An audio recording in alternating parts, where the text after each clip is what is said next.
Venha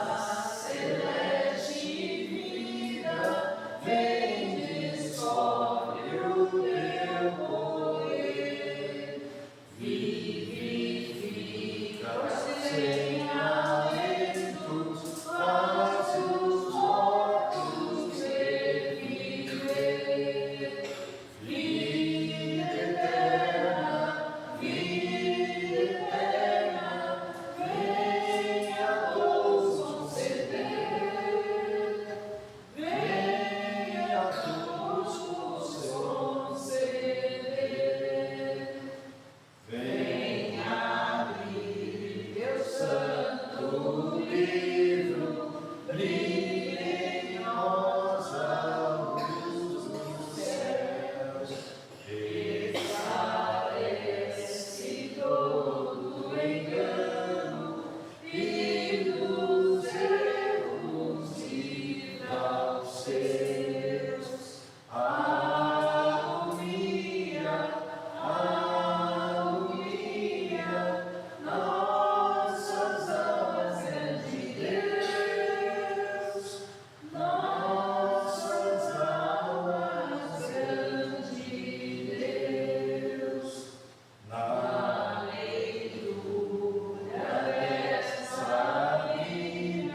falam sobre a leitura da palavra, certo? E a minha pergunta é, você gosta de ler? Não? Então, eu também vou responder essa pergunta, mas antes eu vou contar uma história que aconteceu comigo. Eu sou professora de língua portuguesa e uma das minhas batalhas, eu digo assim, é fazer os meus alunos lerem. E é difícil? Quem gosta de ler? Não é? E molecada então, porque tem um monte de coisa melhor para fazer, né? Aí um dia eu estava na sala de aula e um aluno me perguntou, ele falou assim, professora, você gosta de ler? Ele perguntou meio que sabendo a resposta, né? Porque eu falei assim para ele, não, eu não gosto de ler. Aí ele falou assim, se espantou, né? Ele falou assim, mas como assim? Você está sendo com o livro na mão? Quando você para de falar, de explicar, você senta atrás do livro? Eu falei, então, eu não gosto de ler. Eu gosto de saber das coisas. Eu gosto, assim, eu não gosto de ficar horas, né? De ficar lendo, você tem que ficar ali, parada, em silêncio, né? Olhando umas letrinhas lá, concentrada, né? Virando páginas, chato.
bolsa para lá para baixo. Vamos lá.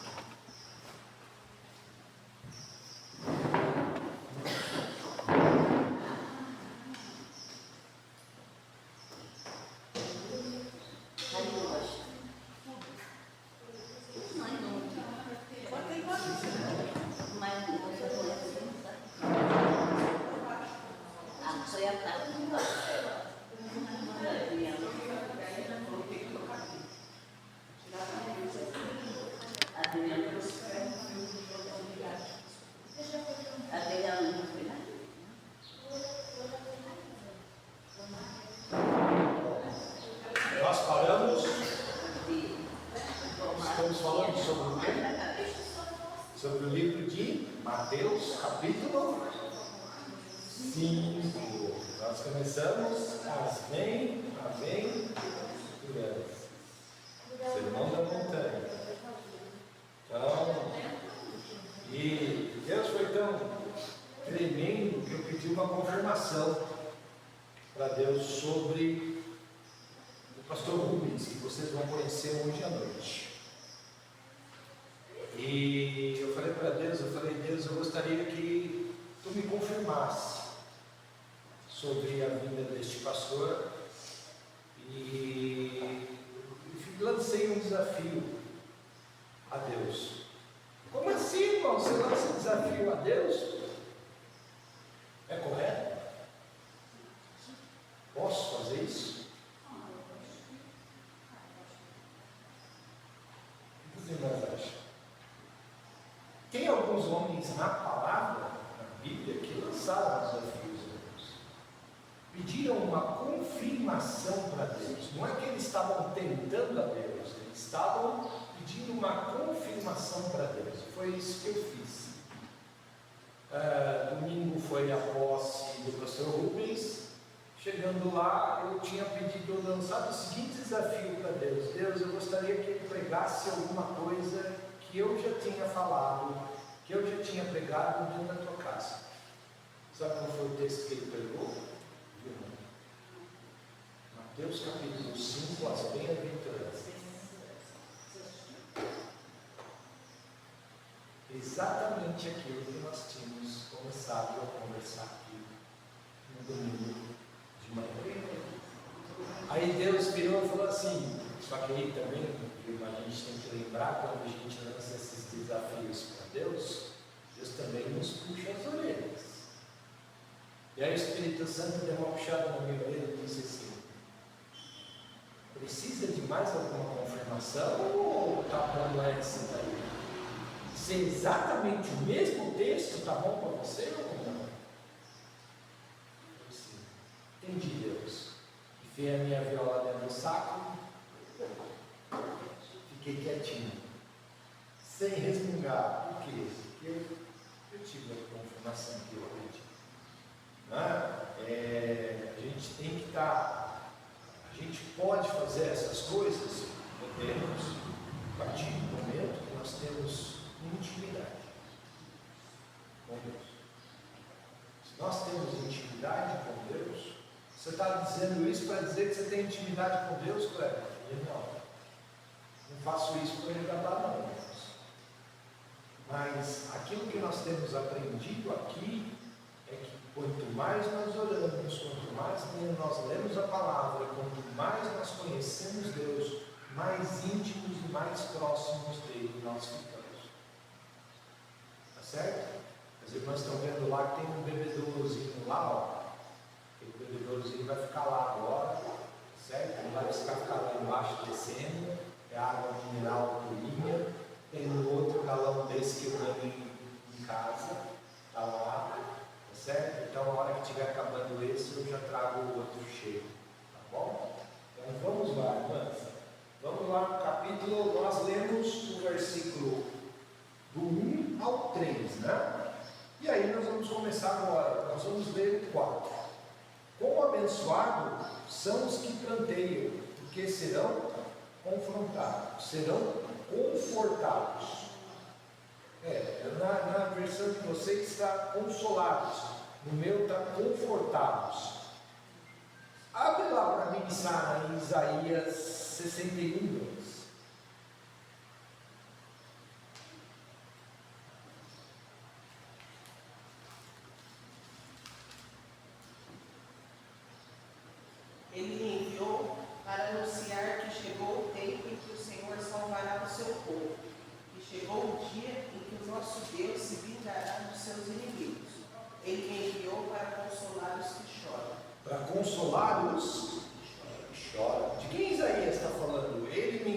para consolar os que choram. Ele falou assim: bem-aventurados que choram. Nossa, ser bem-aventurado por chorar. Porque geralmente a gente coloca o choro, o pranto, na verdade, com dor, com tristeza. Mas eu posso chorar de alegria? Posso. E muitas vezes. E eu lembro que até o pastor domingo, quando ele estava pregando, ele falou assim: irmãos, vocês vão perceber que eu sou meio chorão. Eu falei: olha, eu confesso para os irmãos, para as irmãs, que eu tenho um pouco de dificuldade de chorar. E uma vez eu falando para Deus, eu falei assim: Deus, eu tenho um pouco de dificuldade de chorar. E isso é uma falha? Não. Isso é uma... Chorar é bom? É. Jesus chorou. Jesus chorou. E a gente chora geralmente quando a gente está triste e quando a gente está alegre. É um meio que o nosso corpo tem de expressar os nossos sentimentos, de colocar para fora os nossos sentimentos, de deixar os nossos sentimentos aparentes. Mas Deus está falando assim: bem-aventurados que planteiam. Por quê? Porque eles vão ser confortados. Então, se a gente está passando por alguma dificuldade que tem tirado lágrimas dos nossos olhos, é Jesus que está dizendo: olha, você é bem-aventurado. Sabe por quê? Porque além de você poder expressar, ser uma pessoa que expressa os seus sentimentos, que bota os seus sentimentos para fora, eu vou te confortar. O que é conforto? O que é ser confortado? Eu tenho uma atitude que eu gosto muito e minhas tias falaram assim para mim. Isso são minhas tias que falam, tá? Mas eu falo assim: a gente gosta quando você chega e abraça.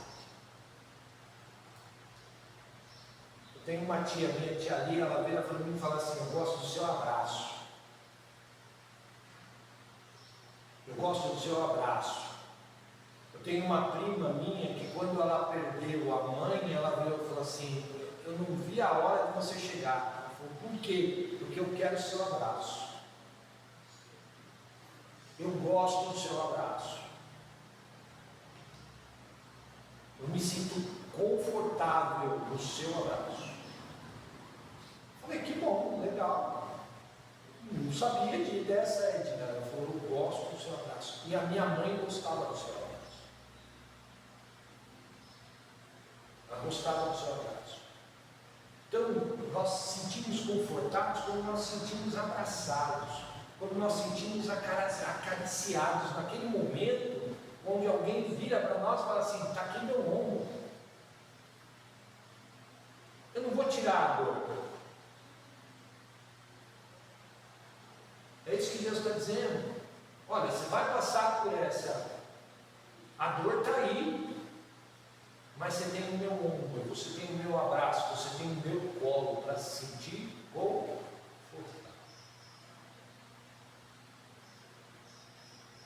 Você tem um lugar que uma coisa que eu não gosto de frequentar, é enterro mesmo.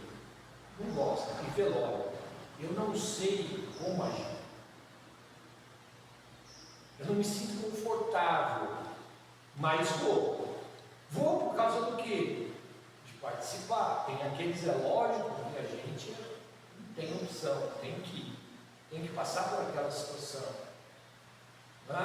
E aí, mas é gostoso quando a gente sente esse abraço, quando a gente sente esse conforto, quando a gente sente que a gente sabe que a gente não está passando por aquilo sozinho.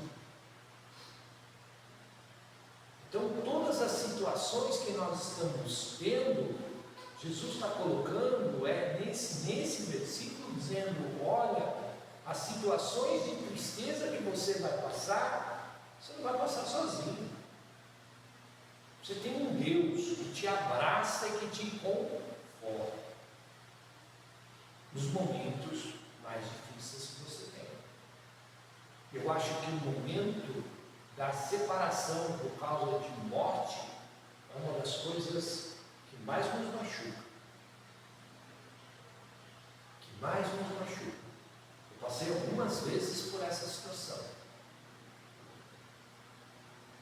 Eu passei por uma ferrenha, parece que arranca um pedaço seu, que o mundo vai acabar.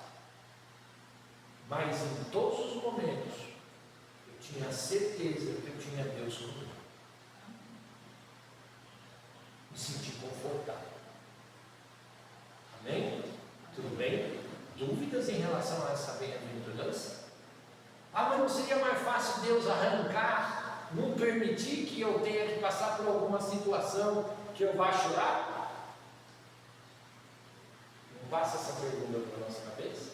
Quando a gente está passando no meio da confusão, daquela dor toda, a gente pergunta para Deus: por que, Deus, tu permitisse que eu sofresse esse tanto? É errado? Jesus passou por isso. Morte de Lázaro. Jesus chorou, comovido. Jesus no Getsemane. O sofrimento que ele estava sentindo, a angústia que ele estava sentindo era daquele suor sangue. E a ciência prova que isso é possível. Ok? Que isso é possível. Na cruz, o peso do pecado estava tão grande sobre a vida de Jesus que ele, alá sabatani, Deus meu, por quê?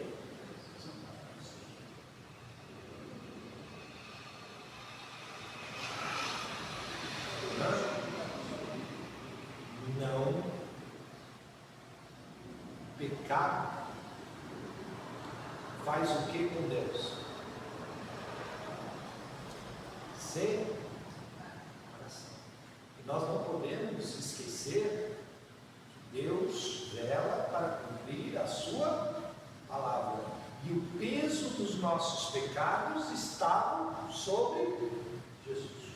O peso do pecado da humanidade toda. O que deve ter acontecido? E nós não podemos esquecer que Deus estava vendo o Filho na cruz, levando o meu e o seu pecado. O sentimento que Jesus estava tendo de tanto sofrimento e de tanto peso era de desamparo. Nós não podemos esquecer que Jesus se fez homem. Então ele estava sujeito aos nossos sentimentos.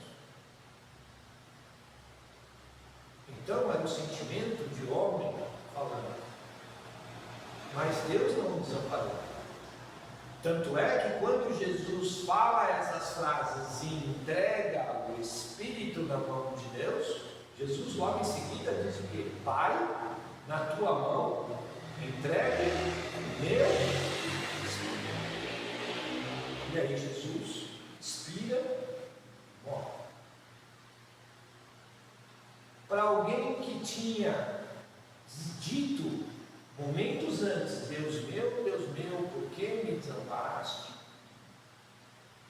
Logo em seguida ele fala: na tua mão entrega o meu Espírito. Ele sabia que aquilo era o sentimento de homem, porque logo em seguida ele entrega na mão de Deus. Se é alguém que eu sei, o sujeito aí me largou na mão, e logo em seguida eu falo: eu estou te entregando a minha vida na tua mão. É conflitante isso, não é? Então é o sentimento de um homem dizendo: Deus meu, por que me desamparaste? Quando Deus, na verdade, a gente vê que assim que Jesus entrega o seu Espírito, o que acontece com o véu do templo? Rasga. E Deus sentiu isso de tal maneira, o que acontece com a terra? A terra treme, acontece um grande terremoto, as trevas, ou seja, Deus está dizendo, viu, eu também não estou suportando essa situação. E Deus se manifestou. Através da natureza se manifestou.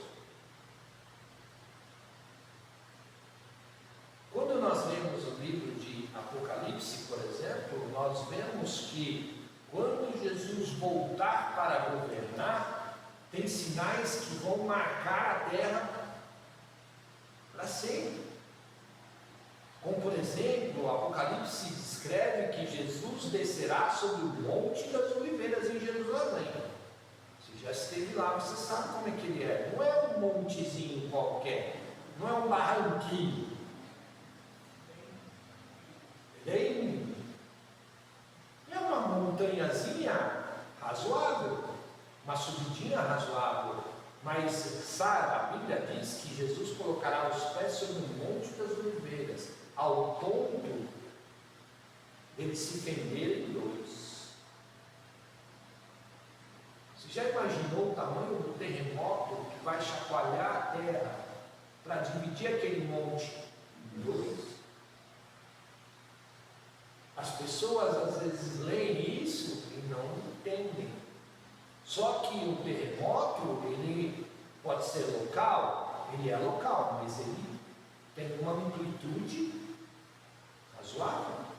Ele afeta tudo em volta. Então, estas manifestações é Deus se manifestando.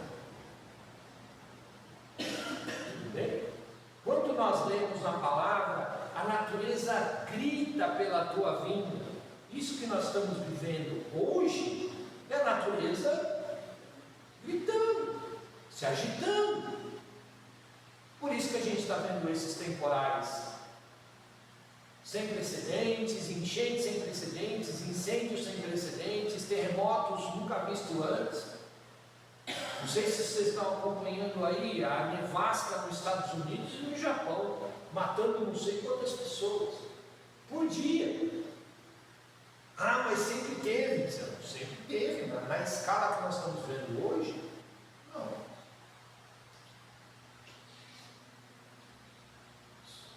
Quantos anos, viu? Nesses 42 anos, quantas vezes antes, há 5 anos atrás, aliás, vou reduzir esse tempo aí, até 3 anos atrás, você já tinha ouvido falar em ciclone no Brasil? Já tinha visto, não? Já tinha vida mesmo? Eu acho que você tem um pouquinho mais de idade do que a vida. Bem pouquinho. Né? E agora nós estamos vendo. O que é isso? É a natureza se manifestando. Frio era frio, calor era calor, chuva era chuva. A natureza está clamando, gemendo e gritando: Maranata, ora vem, Senhor Jesus. Certo? E aí, depois nós vamos lá, versículo 5. Mateus 5, 5. Mateus 5, 5.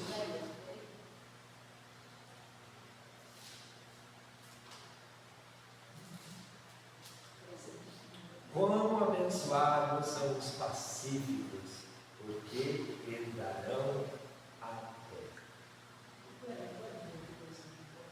Pode?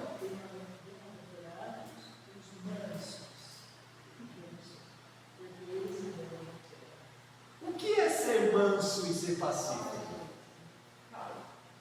Ser calmo. Agora, ser calmo significa não. Ser calmo significa não ter os seus momentos de explosão. Deus ia. Sim. Deus ia. Pode pelear, mas não pode se pecar. Existe diferença?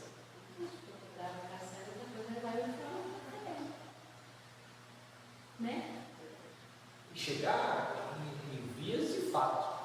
Né? Jesus se irou. Quando? No templo. Como ele, parafraseando uma frase do pastor Rubens, ele deu umas bicudas lá. Jesus se irou. Se irou contra os fariseus. Quando ele vira e fala assim, apartai-vos de mim, hipócritas. Vai para longe.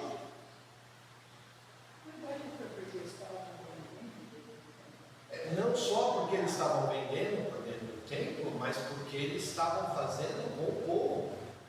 Jesus se irava contra os fariseus e contra os sacerdotes, porque eles, em vez de pastorear o povo, oprimiam o povo e usava a lei, usava a palavra de Deus como sendo aquilo a coisa mais normal, mais correta do mundo.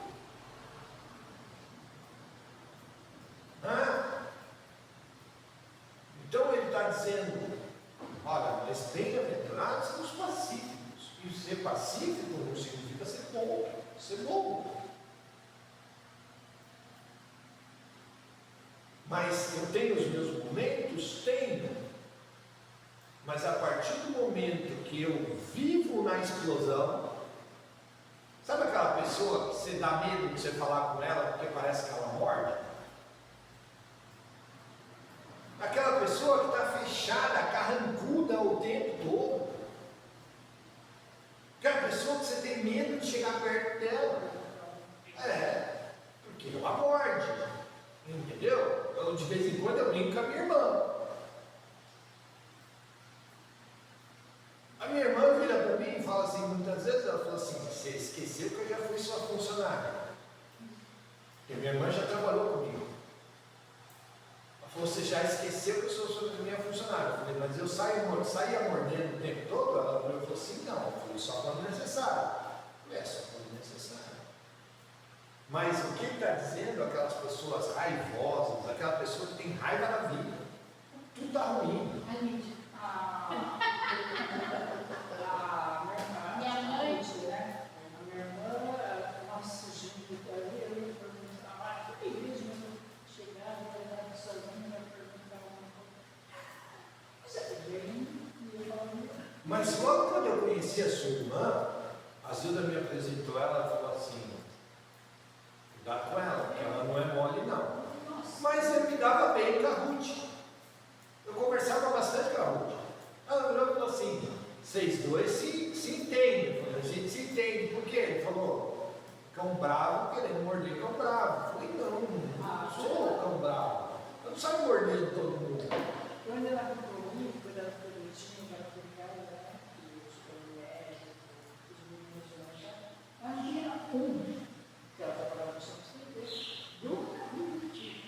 Ela não tinha usado. Mas, por exemplo, fazer uma comparação entre, por exemplo, eu e a dona Hilda. Vocês já imaginaram, por exemplo, a dona Hilda Bravo? Eu já imaginei Sara, sua mãe. Eu sei que eu não quis pegar. Agora eu nunca vi. E a gente muda nessa situação toda também. E aí Deus amaldiçoa. Você sabe o que é isso, dona Hilda? Quando a gente escuta as pessoas falarem, e as pessoas que trabalharam comigo antes, elas também falam.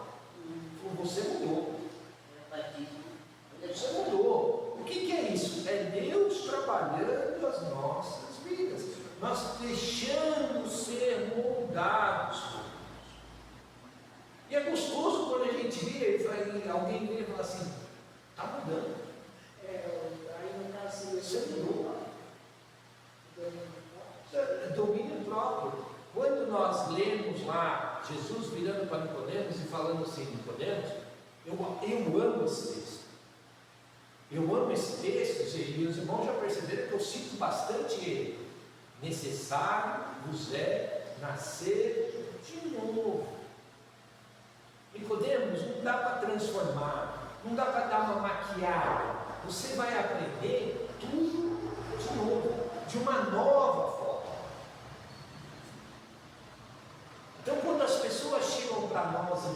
assim, quando eu estou falando nós, eu estou me colocando no meio.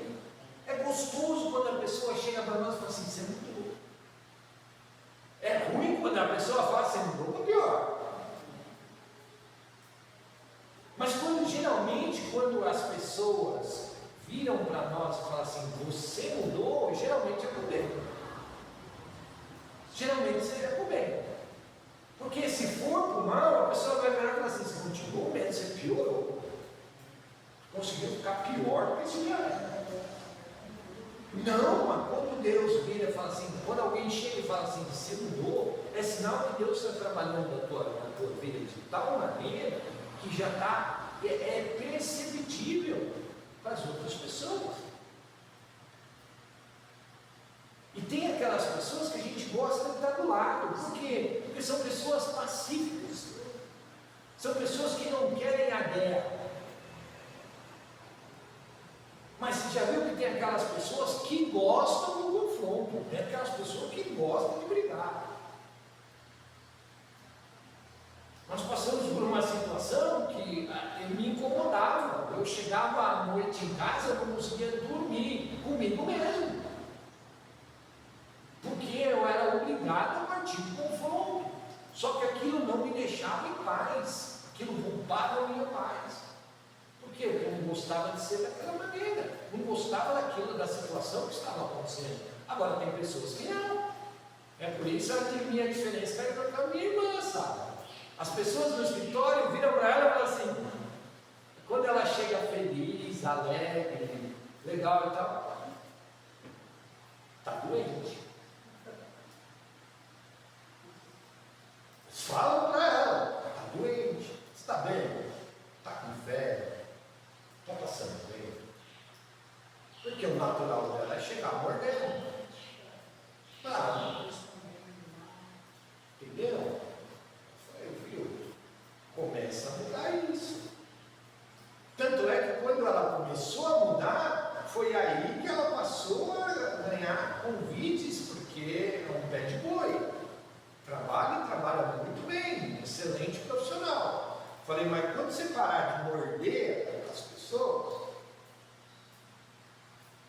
quando você parar de, o seu chefe tem que levar a coleira, para te colocar numa coleira no escritório, senão você sai mordendo todo mundo. Falei, aí você vai começar a perceber que a sua carreira profissional mudar. Por quê? Porque você fica mais temperado, você fica mais sossegado. E eu, ao passar do tempo, fazendo uma autoanálise na minha vida, eu percebi que o pavio vai aumentando. Vamos usar o exemplo de Moisés nessa história? Moisés chega lá, vê o egípcio maltratando o povo e tudo mais e tal, vai lá e pau, já parte para a ignorância e mata o egípcio. Matou o egípcio. Depois nós vemos, 40 anos depois, nós vemos o mesmo Moisés no monte. E Deus vira para Moisés e fala assim, desce lá, porque o teu povo fez um bezerro de ouro, está adorando o bezerro. Aí Moisés, com toda a calma do mundo, vira para Deus, fala assim, meu povo, seu, da qual eu também faço parte. Então, se você vai exterminar esse povo, tira o meu nome do livro da Bíblia. Me extermina junto com ele. Porque eu faço parte desse povo. Aí nós vamos ver o mesmo Moisés descendo no monte, sabe? Quando vê aquela balbúrdia toda, o que Moisés faz?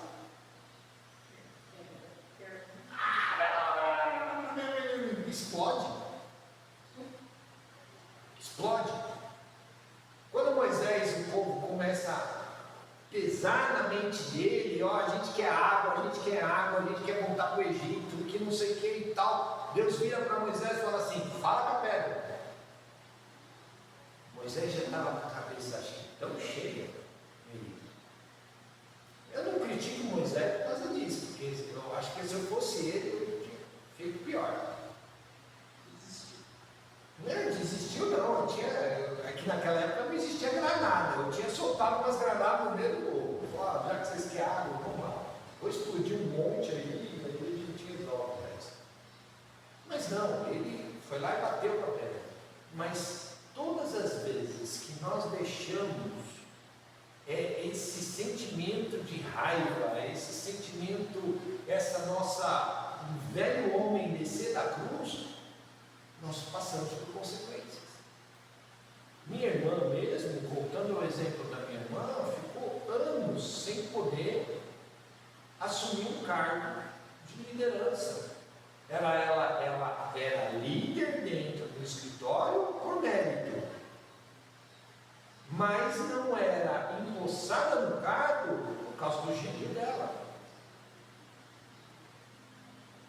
Porque para você ocupar um cargo de liderança, você tem que saber levar as pessoas, e você não leva na ferro e fogo. Você tem que ser pacificador. Agora, é diferente aquela pessoa que quando vê uma situação e tudo mais, ela é pacífica, ela, opa, gente, vamos maneirar, vamos colocar. É aquela pessoa que sabe escutar os dois lados. É aquela pessoa que para você tirar ela do sério, significa que ela ela não sai fora do sério? Sai, é humana. Mas a grande maioria das vezes que nós vemos Jesus, nós vemos ele apaziguando, pacificando, ou ele agindo da forma como ele agiu no tempo. Qual era a grande maioria? Pacificando. Pacificando. Significa que ele vai sair do céu? Significa que ele saía do céu? Significa. Ele saiu do céu. Mas não era a característica principal dele.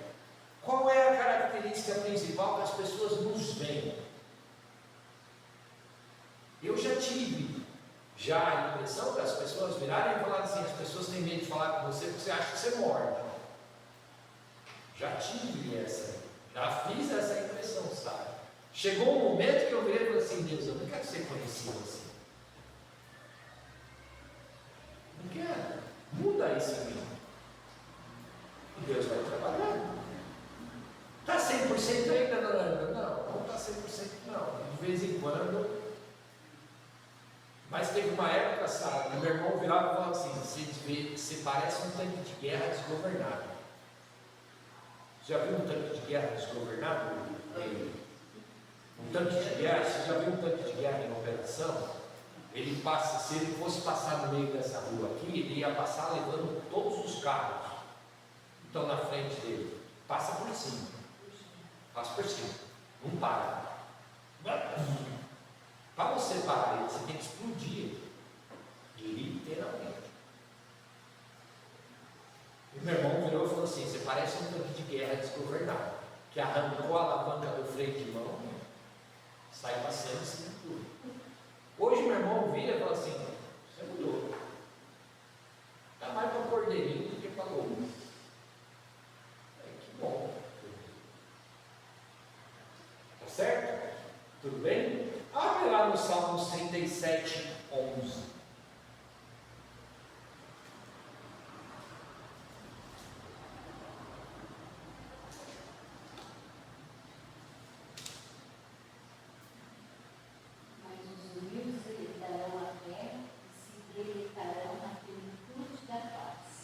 Vocês querem saber quem vai governar com Jesus aqui durante o milênio?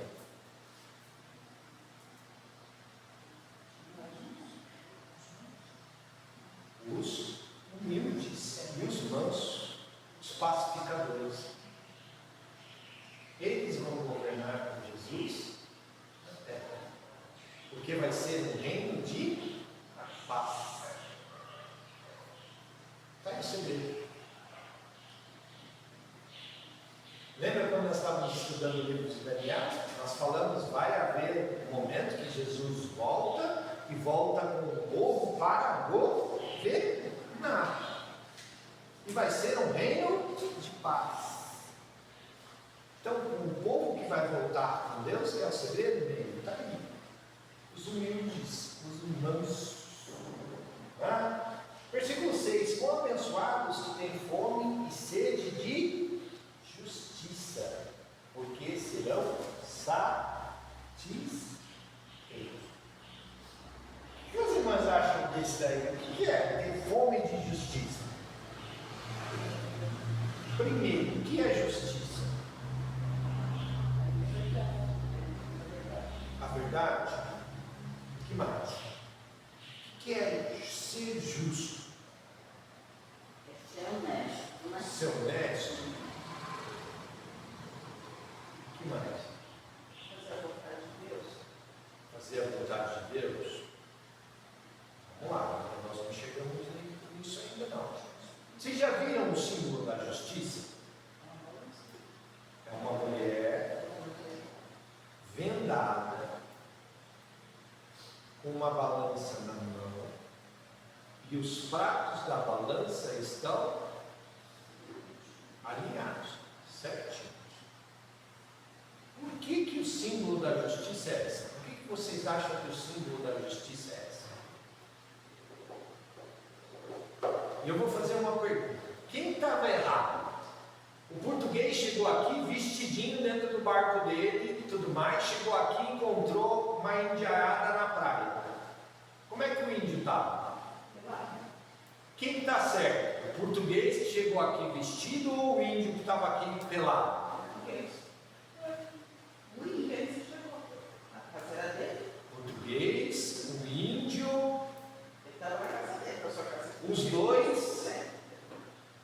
O índio nasceu e foi criado de que jeito? Pelado. O português nasceu e foi criado de que jeito? Vestido. Qual foi o erro? Eles se importaram com ele. O índio criticar o português que estava vestido e o português que queria vestir o índio. Esse é o erro. Justiça é quando eu consigo atingir o mesmo nível. Virar para o português e falar assim: ó, meu amigo, é o seguinte, você nasceu e foi criado lá, você nasceu e foi criado num clima frio que te obrigava a colocar uma roupa. Só que você está entrando num país tropical aonde a turma nasceu e foi criada pelada. A justiça eu atinjo a partir do momento que eu consigo fazer com que os dois se entendam e se respeitem. Ser uma pessoa justa é a partir do momento que eu respeito a Sara como ela é, do jeitinho que ela é, que eu consiga enxergar os pontos fortes e respeitar os pontos fracos da Sara, e que eu não queira impor a minha vontade e faça a Sara querer, faça com que a Sara seja aquilo que eu acho que ela tem que ser. Isso é justiça, e Deus é assim. Deus nos aceita como nós somos. Vamos ficar da mesma forma? Não, nós já falamos aqui que nós somos transformados. Quanto mais eu aprendo de Deus, quanto mais próximo de Deus, e é uma transformação. Mas é uma transformação imposta? Deus me impôs essa transformação? Por isso que Deus não, essa transformação acontece de forma natural. Então, justiça é quando eu simplesmente viro e falo assim: olha, eu te aceito do jeito que você é, eu te respeito, respeito as suas opiniões, escuto as suas opiniões, posso não concordar com elas, mas respeito. sua. E não tento impor a minha. Então, uma pessoa justa é uma pessoa que sabe ponderar as coisas. E ela é cega, dona Hilda, sabe por quê? Porque não importa quem é. Porque não importa quem é, não importa a classe social, não importa se é negro, branco, amarelo, vermelho, não importa. Ela tem que agir de forma igual para todos, por isso os olhos são vendados, porque ela não enxerga quem é, ela não sabe quem é, e ela está assentada por causa do quê? Porque ela tem que estar sobre uma base. Você não vê a justiça em pé, você vê ela sentada. Por que a gente vê ela sentada? Porque ela tem que estar assentada sobre uma base. E qual é a base da justiça de Deus? Palavra. A sua palavra é a base da justiça de Deus. É sobre ela que nós temos que estar alicerçados, sentados e sermos justos com base nela. Então, quando nós temos fome de justiça, nós queremos que as coisas caminhem de forma correta e de forma igualitária para todos. Para todos. Nós não fazemos exceções de quem é. Né? Lembra da mulher que cometeu adultério? E os sacerdotes queriam pegar Jesus em algum erro. Aí eles levam a mulher que foi pega em adultério, joga ela numa praça pública, aonde Jesus estava conversando com a multidão. E aí Jesus, já sabendo da atitude deles, só escuta. Olha, ela foi pega em adultério e a lei diz que ela tem que ser apedrejada e que não sei o que e tal, lá, e agora, Jesus? Qual que é a atitude de Jesus? Mantém escrevendo na areia. Eu acho que, nossa, quando eu pinto esse quadro na minha mente, eu passo um filminho desse quadro na minha mente, sabe? Eu fico imaginando o sacerdote. Viu, mãe? Vai continuar escrevendo aí? Viu? Não vai fazer nada? E Jesus vai escrevendo, só testando a paciência deles. Daqui a pouco Jesus olha assim, imaginando Jesus dar uma levantadinha na cabeça, olha assim, fica bem para o principal. E deve ter olhado assim com uma cara assim, bem sossegada, bem tranquila, assim. De todos vocês, quem não tem pecado, a lei diz isso. Mas quem não tem pecado aqui, atira a primeira pedra. E deve ter se voltado a cabeça para a areia, pegado o gravetinho dele e continuou escrevendo alguma coisa assim. E eu, se eu fosse Jesus, eu estava querendo escrever assim, tombos, hipócritas. Eu estaria escrevendo assim, isso na areia. A Bíblia não conta o que ele estava escrevendo, mas eu já pintei esse quadro várias vezes na minha cabeça. Ele devia estar escrevendo assim, hipócritas, fariseus. E aí, Jesus levanta a cabeça de novo, vira para a mulher e fala assim: não ficou ninguém? Só eu e você? Cadê os seus outros amigos? Foram todos embora. E só permaneceu ele. Jesus estava dizendo: eu sou o único que poderia te apedrejar. Mas eu não vou fazer. Vá, não peques mais. Perdoado pelos seus pecados. E eu, se eu fosse Jesus também, viu, irmã, tinha virado e falado assim: viu, ela está aqui, cadê o homem? Porque se ela foi pega em adultério, o homem também.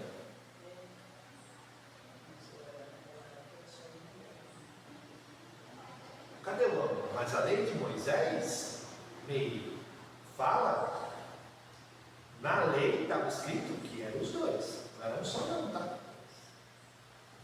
A hipocrisia era tanta que só a mulher era punida, mas a lei, o rigor da lei dizia.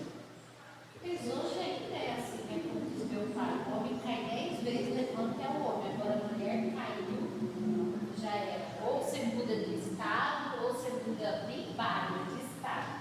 Porque Então, Jesus estava corrigindo nesse ato uma injustiça. Porque a justiça é para todos, a lei é para todos, não é só para ela. Jesus estava dizendo isso para aquela turma toda. Ah, tudo bem, a justiça é para todos. Então, quem não tem pecado, tira a primeira pedra. Porque a lei é para todos. Não só para ela, o homem que foi pego em adultério com ela também. E para todos vocês. Porque se ela merece a morte, vocês todos também. Isso é ser justo. Ser igualitário para todo mundo. Ou aqui doer. Mas qual é o melhor? O rigor da lei ou a conversa?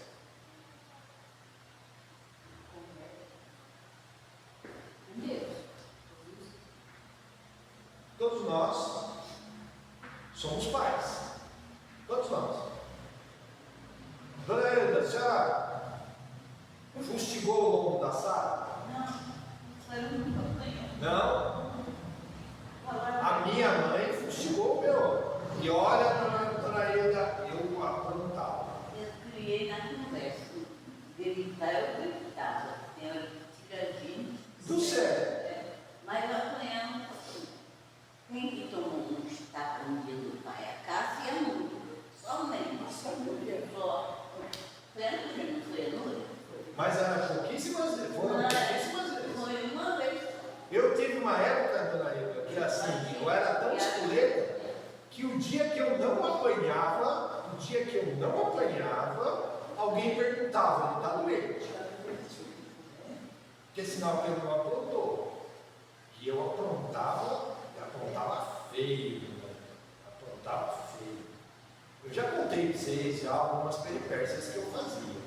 Eu era uma criança calmíssima, calminha, ao contrário, mas aprontava. Sabe quantas vezes eu bati no meu filho? Nos meus filhos? Não, cheguei no Davi uma única vez, mas que eu lhe dei só o tapa, porque foi necessário, e no Nicolas uma vez, por ignorância minha, me arrependi, chorei e tudo mais e tal, mas se eu fosse aquilo, se eu educasse da mesma forma que eu eduquei, a minha mãe me educou, meus filhos iam tomar uma piaba todo santo dia. Ia tomar uma piaba todo santo dia.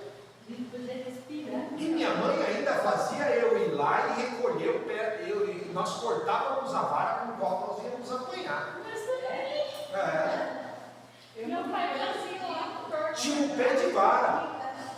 Aquelas varas secas, vai lá, Então vai lá, corta a vara e pega uma vara longa, porque eu sei que você vai correr.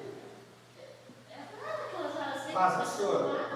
E ela virava e falava assim: pega uma vara longa, porque se você correr eu vou te pegar lá longe. Pega uma vara longa. E fazia a gente colher a vara e limpar a vara, entregar ela limpinha, baixa as calças aí, agora que nós vamos conversar. Era assim. Ia pegar o outro. Então, era nesse esquema. Só que aí, os pais, eu não criei os meus filhos dessa forma. E foi uma coisa que o pastor Rubens até comentou ontem lá. Se a gente for perceber, a gente não faz as mesmas coisas. E foi o que Jesus fez. Ele falou: não, tudo bem, o rigor da lei está dizendo que ela tem que ser apedrejada. Mas vamos ser justos aqui. Quem tem pecado, tira a primeira pedra. Eu não vou fazer a mesma coisa que Moisés fez. Não vou. Por quê? Porque eu acho errado? Não, porque não tem necessidade. Acabei de chegar. Tá certo? Ô, Kleber, mas assim, só falar uma situação assim. Tá, eu não fiz o que meu pai fez comigo, meus irmãos foram piores. Eu não falei que a gente tinha brinquedo, apanhava, ficava no nível, coisa de castigo. A gente já teve uma infância melhor. Aí você vê certas situações que a pessoa sofreu, a mãe, o pai, aí separa. Hoje a pessoa faz o que faz, talvez faltou umas belas de umas. Aí fala, eu não quis o que meu pai fez pra mim, então hoje eu sou mais e estou levando só o meu pai, eu conheço. Aí você pensa, será que meu pai fez aqui, eu não quero fazer isso com meu filho, mas será que tem hora que você precisa aceitar lá para ele? Vamos voltar à estátua da justiça? É. O prato está onde? Não sei, vê lá. Vê lá. Qual é o melhor? Eu saber dosar. Eu saber dosar. Eu saber na hora que eu tenho que apertar e na hora que eu tenho que acariciar. Foi o que Jesus fez. Ele livrou a mulher da morte? Livrou. Mas o que ele respondeu para ela depois? Mas, olha, eu estou te livrando da morte, mas isso não exime do seu erro. Você precisa mudar. Você precisa ser corrigido. Deu para entender? Tudo bem. Eu falei para vocês que eu bati no Davi uma única vez. E ele ainda quis me levar para a delegacia por causa disso. Sabe o que eu fiz? Eu levei. Você quer me denunciar porque deu um tapa na sua orelha? Beleza. E deu um tapa na orelha porque ele xingou a mãe dele. Deu um tapa na orelha dele porque ele xingou a mãe dele. E quando eu fui conversar com ele, alto lá, rapaz. Assim não funciona não. Vou te denunciar na delegacia. Eu falei, não seja por isso. Dei meia volta no carro, levei ele na delegacia.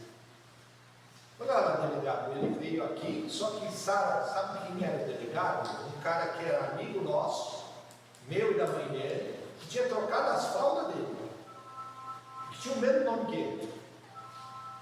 Falei, olha, Davi, ele falou, eu troquei suas fraldas, rapaz. Quando o delegado falou isso para ele, eu troquei suas fraldas, rapaz.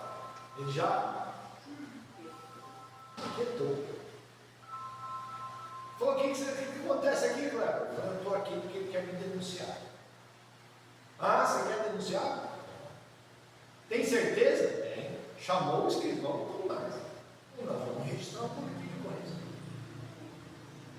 Saiu de lá chorando 5 minutos depois. Me leva embora. Então, quando a gente dosa, por isso que o prato da justiça fica nivelado, sem excessos, justos para todos. A justiça é para todos. Tudo bem? Beleza? Próxima aula a gente continua. As bem-aventuranças. Amém?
283.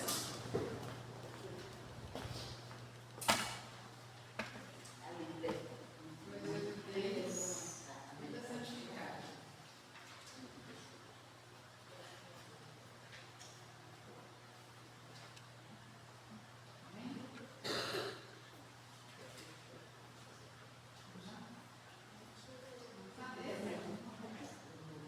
Para ser santo, tenho paz de tomar, como grande mestre, seu livro estudar, há de sempre amá-lo, aos fiéis valer. Em tudo e por tudo,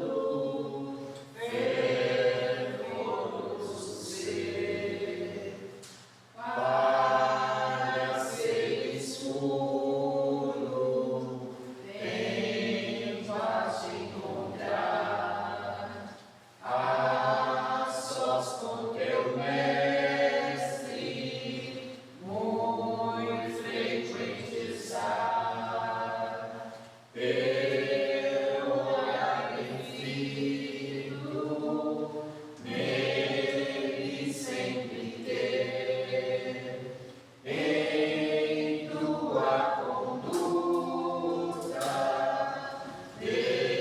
demonstrar poder, para seres fortes, nem quase buscar, ser seguindo o mestre, junto herdar, no gozo tristeza, ao Senhor servir, o seu bom conselho diligente ouvir, para seres útil, tenho as de guardar, ser calmo e paciente em todo lugar, ter a sua graça, revelar amor, contente e submisso aos pés do Senhor. Amém.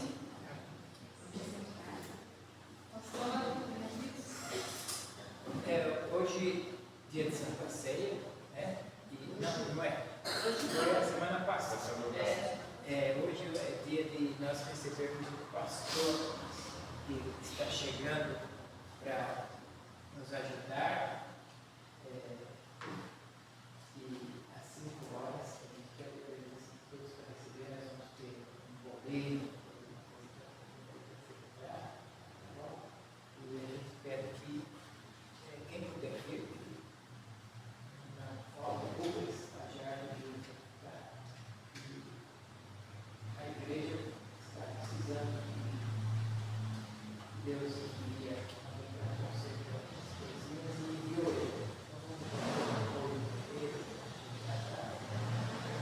de chegar um pouco mais às 5 horas mesmo, porque ele vai sair às 6h30. A gente vai ter o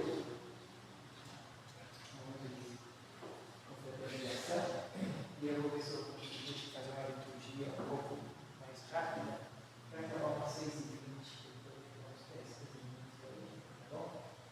Para depois ele Depois, pastor, nós vamos programar uma festa de recepção para ele aqui. Isso, Mas aí com tempo. não tem. No dia que ele possa, tá bom? Então, esse é o mais urgente. Tá certo. Você tem algum? Terça-feira a gente está. Abarcas. Né? Irmãos, dá uma olhadinha lá atrás. Ó, bonitinho, ó. Azulzinho, ok? Água mineral, tá? Tem um outro galão desse aí, já também está reservado com um rapaz que vai fornecer os galões, certo? Então, nós somos donos proprietários de 2 deles. Amém. Até a construção do banheiro. Quando construir o banheiro, já está programado aí um e nós vamos comprar um elétrico que vai gelar a água também. Tá certo? Então, está aí já para os irmãos. Faz parte aí do patrimônio da igreja. Muito Só tomar cuidado para não desperdiçar copo, né? Pegou seu copo, guarde ele até o final do culto. Pode tomar várias vezes o mesmo copo, né? Porque é para preservar a natureza, né? Você desgaste aí, mas também, né, economizar, porque copo custa dinheiro, né? E também, se olhar aí, tem 4 milhões de emergência. Nessa semana vai ganhar mais 4. E logo vai ter também o vestidor, isso tudo é a aprovação do governo. Ele tem que ter primeiro a negócio da igreja para fiscalização do governo. Tem que estar. A banheira está à vista. Está acompanhando, está andando. Então é isso, eu vou chamar a Eloá, vai ler o versículo onde nós aprendemos sobre a parábola do feijão. Nós plantamos também um feijãozinho lá na China. Vamos ver se o nosso feijãozinho vai vingar.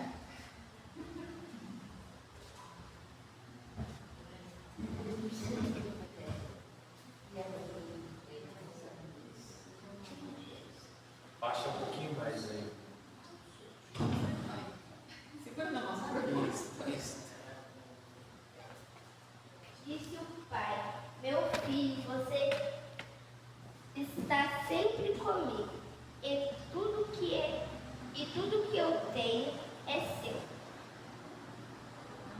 Amém. Amém. Tudo pródigo.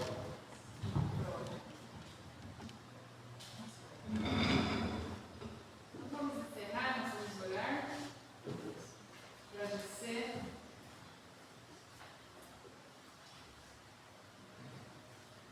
Oremos. Senhor nosso Deus e Pai, agradecido seja o teu nome, Senhor, nós te agradecemos por esse tempo que podemos passar na tua casa, com os irmãos, aprendendo da tua palavra, louvando e bendizendo o teu nome, Senhor. Agradecemos por tudo. Pedimos, Senhor, que continue conosco nesse dia, nos dando da tua graça, nos dando da tua presença, sempre conosco. Amém. Agradecemos pelo alimento que tu nos dá todos os dias. Agradecemos pelas mesas aqui representadas, que nunca falta o alimento supremo. Agradecemos porque o Senhor supriu as nossas necessidades. Agradecemos pelas mãos que trabalharam, pelas mãos que prepararam, que a sua mão esteja estendida sobre cada um. Em nome do Senhor Jesus. Agradecemos e bendecemos o teu nome. No nome do Senhor Jesus, ele ensinou a orar dizendo: Pai nosso que estás nos céus, santificado seja o teu nome. Venha o teu reino. Seja feita a tua vontade, assim na terra como nos céus. O pão nosso de cada dia nos dai hoje. Perdoa as nossas dívidas, assim como nós perdoamos os nossos devedores. E não nos deixes cair em tentação, mas livra-nos do mal, pois teu é o reino, o poder e a glória para sempre. Amém. Quero agradecer a presença da Bárbara hoje com a gente, né? Volte sempre, Bárbara. Bem-vinda, Bárbara.